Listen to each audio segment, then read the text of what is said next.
Tony Lee Glenn here on Good Friday 2013, and you don't think I'm ruining the look of my raised bed garden.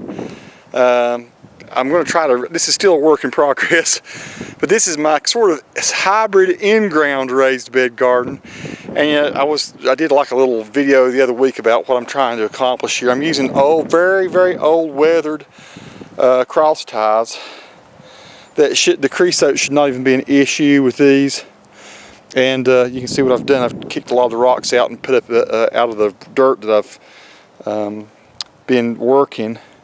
This is and I've put them along the side here. I'm going to probably cover all this up with gravel, all this in the middle here between these, and put some fabric and stuff down to keep these weeds from just so it don't even come up in here. This is just going to be my walking path. And what I've done, I've put a 2x12, and you see I've got those iron things to hold them back.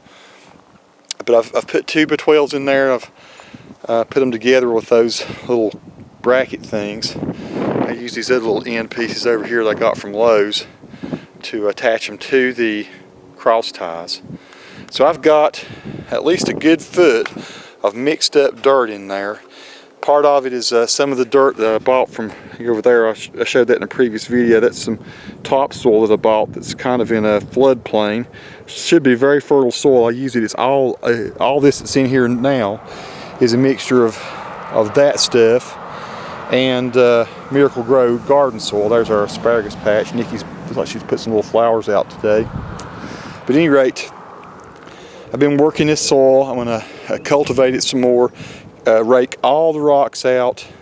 You can see I've got dirt high in some places, low in other places. There it's just too low. I'm going to grab some dirt from the other side and move it over. I'm going to level everything out. Inside there, that's my little walkway. The whole reason that thing's there is so I can walk down the middle of this and work the dirt from either side. So these raised beds are about 3.5 feet wide, about 1 foot deep. I want to be able to plant deep things that will grow deep, like sweet potatoes in this. And the sweet potatoes grew great in a mixture of soil that's just like this over there last year. That's where if you've seen my sweet potato video, harvesting sweet potatoes, that's where those grew. So I've tried to emulate this. I'm probably going to do a whole side of this in sweet potatoes because I love them. They're so full of vitamins. But what I'm going to do in there, you see where those bricks and things are, those are just there for positioning the boards. I'm going to put some fabric down so that the rocks that I put in here don't just sink into the ground. And I'm going to fill that with probably about 5 or 6 inches of gravel. So I'll have a little gravel walkway through the middle. We might actually paint those boards so they don't look just so odd. Maybe paint them about the same color as the house. I think Nikki's been using that color paint right there that we put on the grapevine supports. We got to put our wires on our grapevine supports. But so anyway, yeah, it's a cold day. That's been one of the coldest days, or coldest springs that I can remember. Usually by this time it's pretty warm, but we've had a lot of coldness and wind. I've got some mess over there. That's where I've repositioned a fire pit. That's actually newsprint underneath, which will keep grass smothered out. I dug all the grass out, but then I put newsprint underneath all that. And I'll put rock around it and newsprint on the ground. I actually bought a thing called an end roll from your local newspaper. I must have bought just the old roll that they have left over when they do newspapers. And I bet there's enough. I bought it for $5. I bet there's enough newsprint on there that would be maybe 500 newspapers. They say it's really good for smothering down grass. I'm going to find out this year. So my goal this year is fill all this up, smother out all this crabgrass. Maybe put rocks or mulch on these walkways. Same kind of thing over there where all that grass is. Get rid of all that.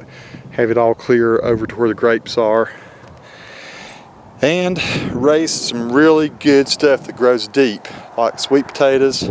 We probably do some onions, various other things that, probably keep doing peppers and all over here. I'm not sure what all the plans are. Nikki and I are still working it out. But I'll show you how this turns out. It should be actually very pretty when it's all finished. Right now, just very rough. So that's my little gardening update. And check back. And I'm sure I'll be posting a lot more about how things grow this year in Nikki and Tony's garden. Be cool. Happy Easter.